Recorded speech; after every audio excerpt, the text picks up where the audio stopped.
Dementia is a fairly common condition with a variety of symptoms, but the most prominent one usually is things like memory loss or difficulties with language, thinking and problem solving.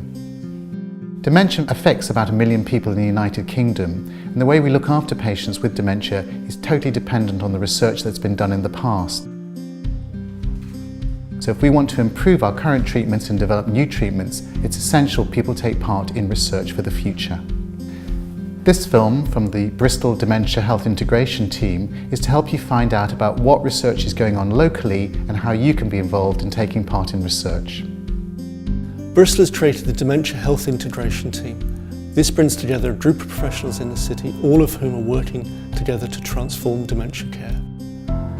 We're doing this by leading world-class dementia research projects, by integrating health and social care, and by transforming Bristol into a dementia-friendly community. Bristol is also a leading place for research, and one of our aims is to help people to learn more about that research and how they can take part in it. There are many different groups in Bristol and South Gloucestershire doing dementia research, and this means that almost anybody can take part in dementia research as a participant. This includes people with dementia and mild cognitive impairment, but also their family, friends and carers, as well as members of the general public. We're particularly keen to involve people from all walks of life, including people from ethnic minorities and older people.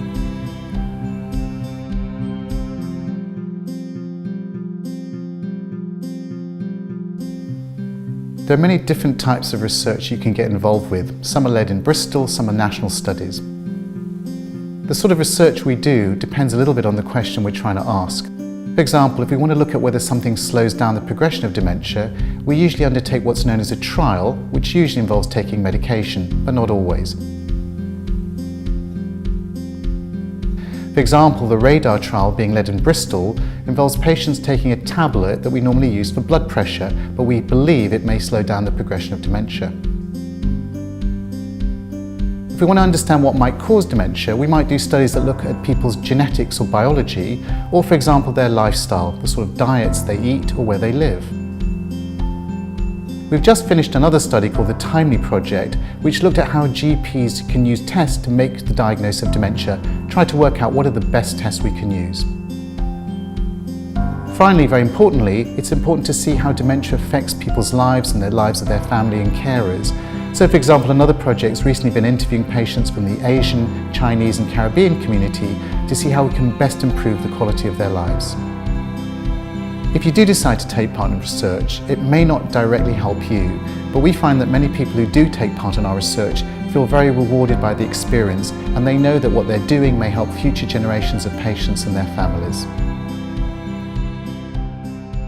I was aware that Pat had a memory problem. We had been to the doctors, we had been to the specialist clinic, and Pat was on medication. You don't sit there and watch it happen without trying to take some proactive stance. Well, I see no reason for not doing something that could help me and other people. So I would always it doesn't cause a problem to come to a hospital and have people do things for you. I've worked in a hospital, so I know that sort of thing, and so why wouldn't I, really? Well, we're not only thinking about Pat's health, although it's clearly uppermost in my mind, Pat's mind. It is an opportunity to help in some research which may well benefit the wider population. And that would give us a good feeling if it did. But also we have children, we have 3 children, and therefore we want to do everything we can to find an answer. If you are interested in getting more involved in dementia research, there are 2 things you can do. Firstly, if you go to the Dementia HIT website, you can sign up to get a regular newsletter or information about new studies as they come up. Secondly, you can also go to the national database called Join Dementia Research and put your details down, so then you may be contacted by any national study that thinks you may be eligible for their research.